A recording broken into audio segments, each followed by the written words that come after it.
this is Liz. Welcome to my little urban homestead and welcome to Fabric Friday. Thought today I'm still plumbing through the fabric I've got and making clothes. This is another outfit I've made, some more leggings using the material that I bought in the sale. They're 3 meters for £6 something, and I've done a pair of ski pants, but in this top you can see the back matches the leggings and also the sleeves are the same. I love this pattern, it's very easy and it's very comfortable to wear. I'm going to show you today how I've made a dress. Would be better if it's the right way up. It's a long maxi dress that's gathered at the bottom. So I'll be showing you how I made this. It's comfortable to wear and it's easy to do, and because the material, the fabric was in the sale, it's only cost like £3.50 for a long maxi dress, same as this outfit. I did buy this stretch velour velvet last year, and it was in one of my hauls, and Jojo, who watches this channel, said she can't wait to see what I make with it. Well, I did make something with it, but I'll go through the making of this top another time with you. And yes, I did use a pattern for it, so it's possibly the gathers that I'm going to go through with you. Although I put gathers in the bottom of this, I did them right, but I didn't do them the correct way. I did them the easy, quick, cheap way, which doesn't always work out. Did on this occasion though. So another time I will show you how to do gathers properly. So I've got this stretch material that I bought, £6 something or other for 3 meters of it. So I thought I'm going to make a long maxi dress. I made one the other day and did a bit of gathering around the bottom and it looks really nice. So I know that this fits. The other year, out of some leftover fabric, there's no stretch to it, but I made one of these tops that I've shown you before, so I know it fits. If I wanted to make it so it stretches more, I'd actually make it small, but I'm using this as a template. You can use any blouse, shirt that you've got that fits you well as a template, and don't use anything that's stretchy though. You want to know that it's going to fit you with no stretch in at all. This fabric that I am cutting out has got a stretch to it. Mason's knocking the tripod. But for this it doesn't matter. I use this as a template for the other one and it's done brilliant. So that's exactly what I'm doing again.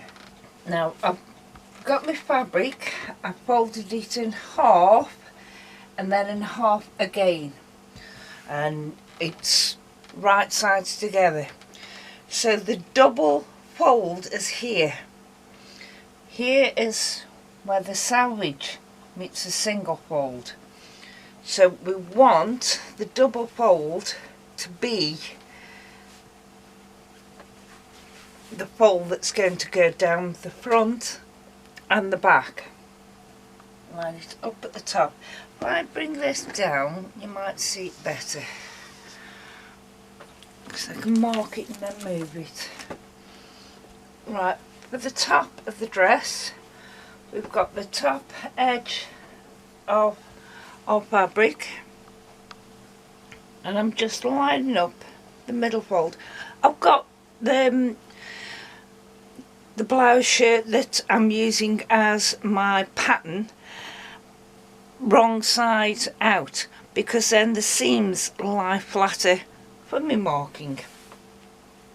But the first thing I do is basically you want to mark exactly where it's going to be nice and straight. You want a nice straight edge to start, so make sure, see, in quilting you'd actually cut that off and go from there, but just making you don't need to, because you're going to be cutting some of it anyway. But you want a nice long straight line, so you know not to go past there. Once you've got your line,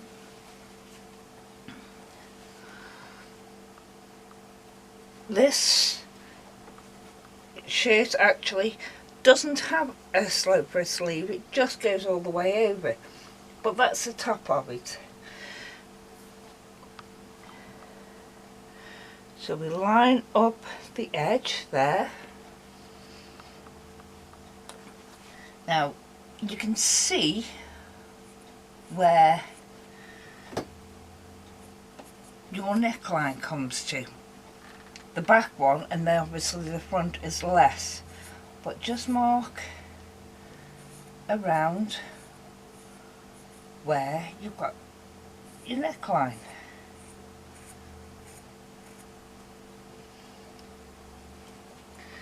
Across here we want about an inch slope. I did a slope on the other one and it's worked out very well. There's an inch.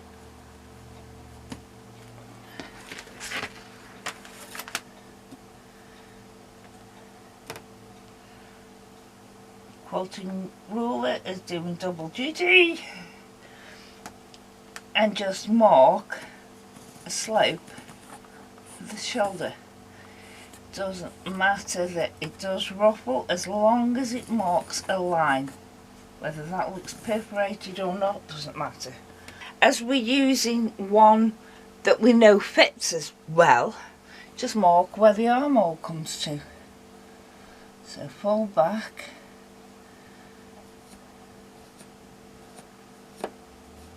armhole there,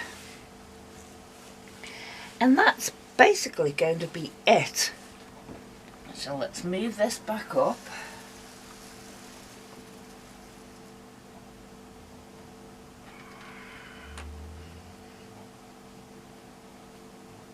So you can mark it if you want, or just freehand it. You want to make sure that you don't have your selvage in, so just pull it out of the way, because that's where you're going to be cutting anyway. Just enough for me. And you want to keep it straight all the way down, because of the extra little bit of gathering I did at the bottom. I did take it in at the waist, so it's made it a little snug. Still fits, but it's a little snug. So this one, I'm not going to do that. I'm not going to take it in at the waist.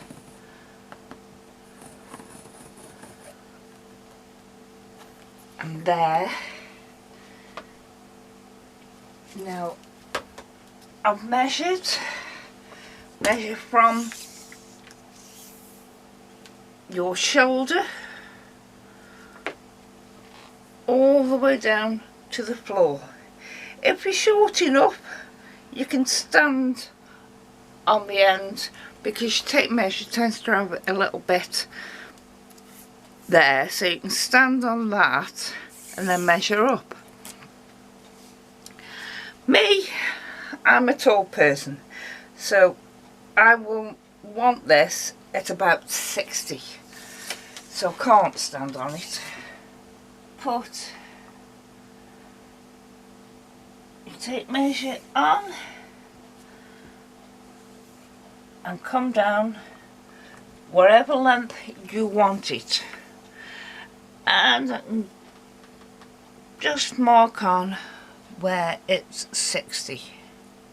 Sorry you can't see this at the moment, but seeing as you're going to go all the way across to cut, I'm going to do that now. That's now the length I want. Right, and as we've marked all this, we've just marked for the back, which will be higher than the front, so we'll just cut both of them out. And we want now the shoulder. That's the shoulder.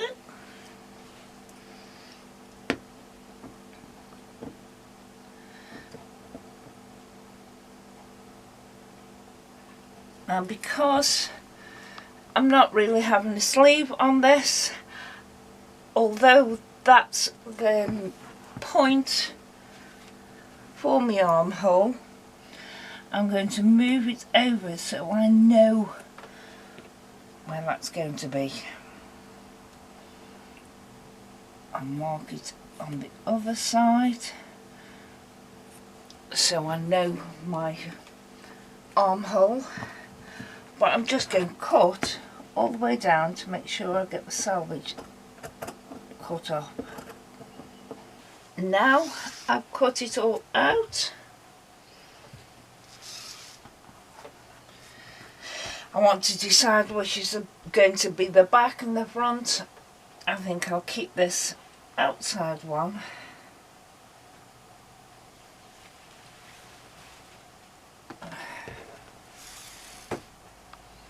That's the back. And take the inside one. No, I'll take that as being the back, and this one as being the front. So now we want to lay it back down exactly where it was. The front neckline I want to be lower, so I think I'm going to do it about 1.5 inches lower. No, yeah, about 1.5 inches. Just mark 1.5 inches low, but you want to come back up to meet where it was.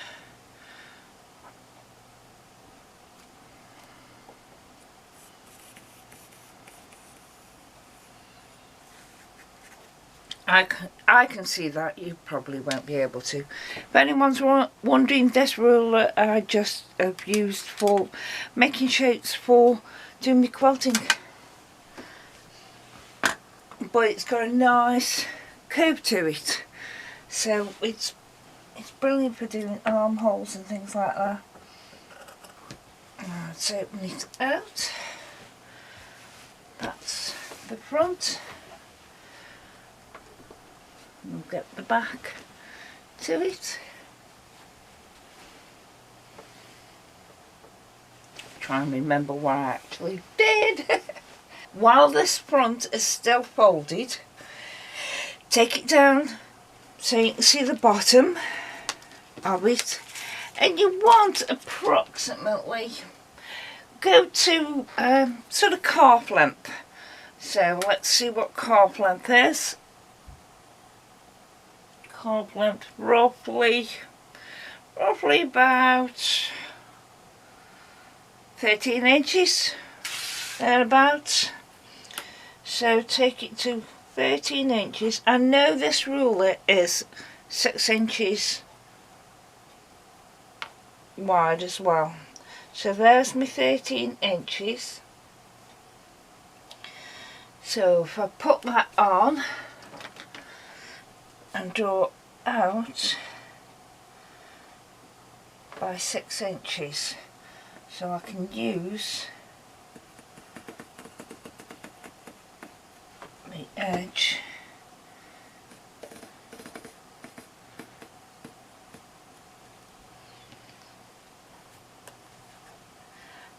and 13 plus about another 5 is 18. So put it on the 18 mark, 6 inches again, and join that line there.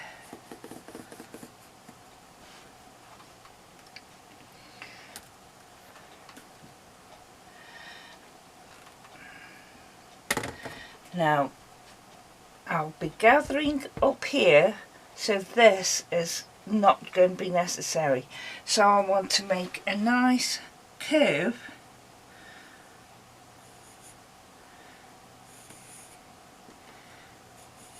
from here, from the 13 inches up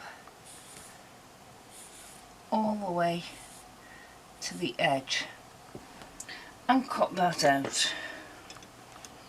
I don't know if you can make this out. I have sewn it with orange so you can see it, but just if you're doing actual gathers, you really should have 2 lines of stitching, but I can't be bothered. So I've just done the one, and basically you just grab your top thread and pull it down.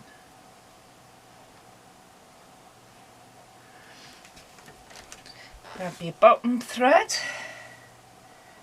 and you can push it up, and with this you're not fitting gathers into a bodice or a sleeve or anything like that, so it's up to you how much of a gather you have. I haven't gone right to the edge because that allows me room for when I do turn the hem up. So I think I'm going to have it there. A little bit more.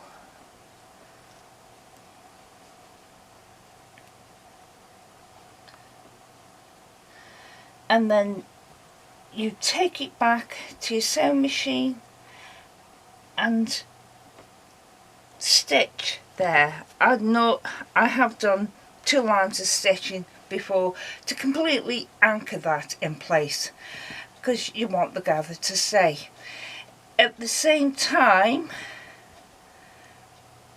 I will hem this bit. I'll probably cut some out, cut a corner out and hem it, or maybe not, we'll see.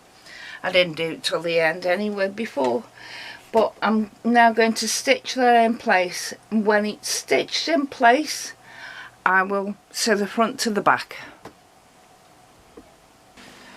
I've now serged the sides together, and I've done the shoulders first of all, and then I sewed with the serger the sides together. I won't be serging around the neck, sleeves and the hem. I shall take them to the sewing machine, fold it over about 1/4 of an inch, fold it over again, and do a straight stitch, a decorative stitch, whichever on that. I also went and sewed down the front gathers. Now there's this that I should have actually done on the serger. Oh, never mind, I'll do that in a minute once I've hemmed it, I think. So I'm going to hem now the bottom, the armholes and the neck hole. Here we are, it's now done. Which is the right, which is the front and which is the back.